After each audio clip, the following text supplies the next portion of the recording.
You are a self-confessed former Christian.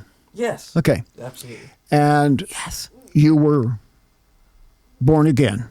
Definitely. Huh? Definitely. Okay. And then at some point, you walked away from that. Definitely, yes. Okay. You're okay. right. Now, without trying to make it sound like Greek and Hebrew had you walk away from it, can you tell me what that negative epiphany was? Yes, it was Aristotle's pure muse. It was that genius.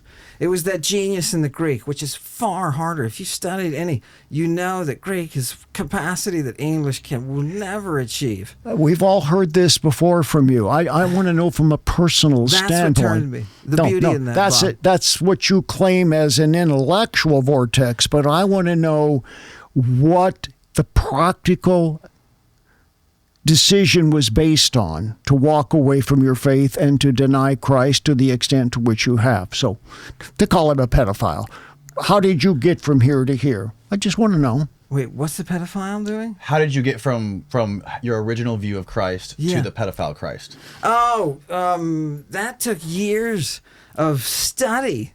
I wrote in a book, Bob, The Chemical Muse that I published, I wrote in that book that Hebrew was the original language of the Greek. Of the Old Testament, just like everybody else says, right? Just like any panel of scholars would tell you. I wrote that in a book. Why? Because it was not until I actually read and reread and worked with those sources until I realized, oh my God, this thing is not a translation. This is gorgeous, perfect Greek. Okay. And it's precise. Okay, right? we've heard all this before on his show. Yeah. So, who published that book? The Septuagint? No, the book that you just referred to that you wrote. Septuagint. Oh, no. He's talking about the Chemical Muse. You're talking about the Chemical Muse, the book that he published? Yeah.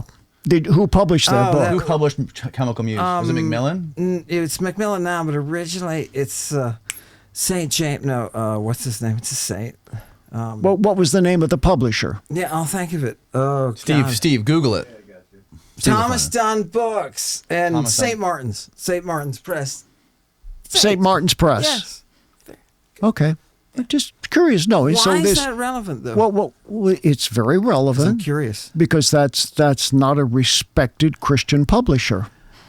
It's a publisher that puts out a lot of crazy stuff out there. I wasn't trying to Well, target I'm a just Christian saying audience, so that- it was just and general. there was no, was there a theological overview board that passed off on what you wrote in the book? No. Bob, It wasn't a theological book. No, it was no. It was a Oh, is that what history you're on. It was getting at? It was a history Okay. book, Bob. It was a history Well, book on Roman pharmacy. I stand by the offer that I made, Yeah.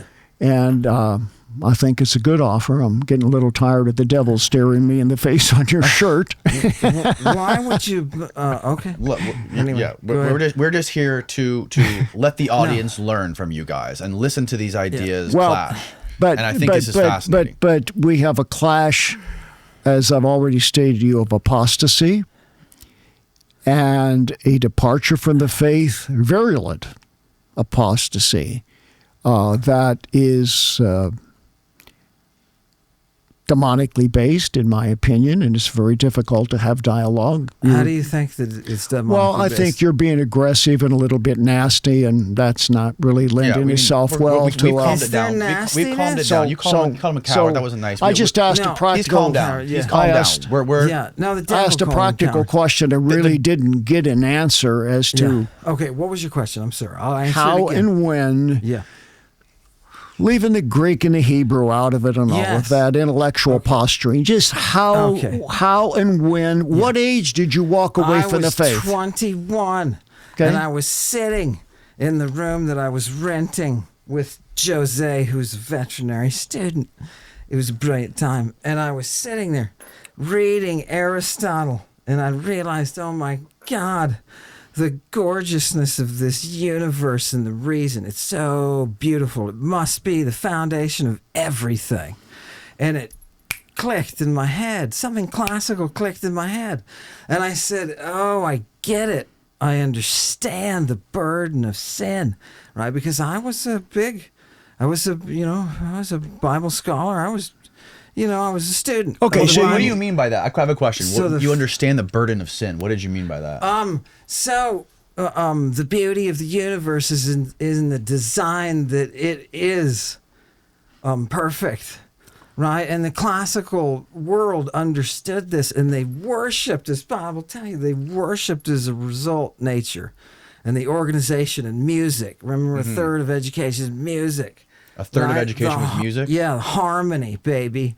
If you don't understand what harmony is, it's because you don't worship nature. So that's what I was thinking about when I was reading Aristotle. That was an abrupt U-turn from where you were at theologically and personally. And so, Definitely. okay. And so you chose Socrates, you chose Greek philosophy. Socrates, no, I didn't.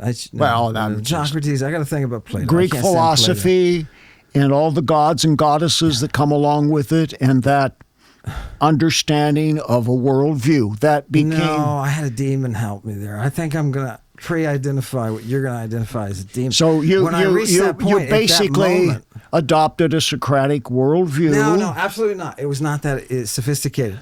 I was sitting there reading Aristotle, and I realized the beauty and harmony of the universe. Okay. And the first thing I said, I've got to go get laid. And I went to a bar and I picked out the first girl that was good looking. And I said, you must take me home and you must fornicate. And she said, great. I said, I'm a virgin. Are you being facetious or truthful? Absolutely not. I just take you to the bar that I went to. No. It's a country western bar. Wait. You talked about this in the first podcast. Wait. You had this a moment, and you did what?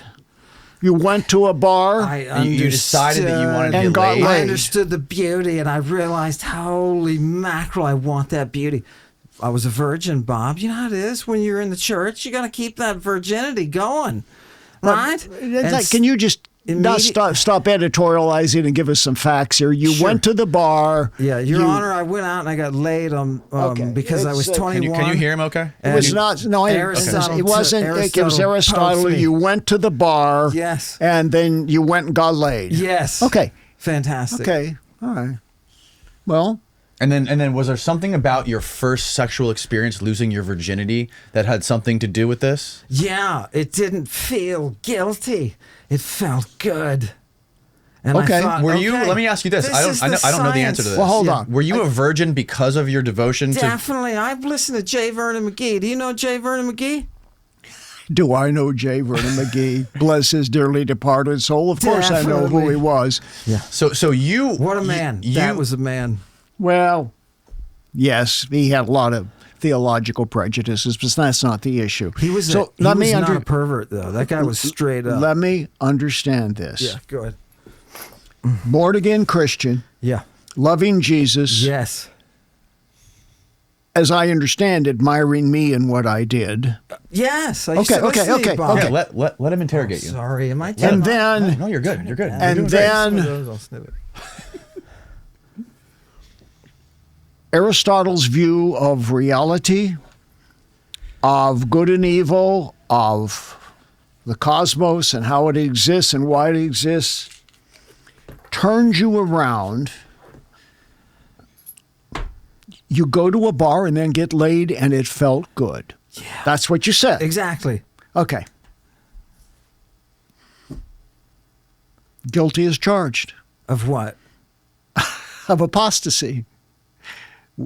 That obviously. But with demon or not? Obviously, in my opinion, you turned. You made a moral U-turn. Remember what I said earlier?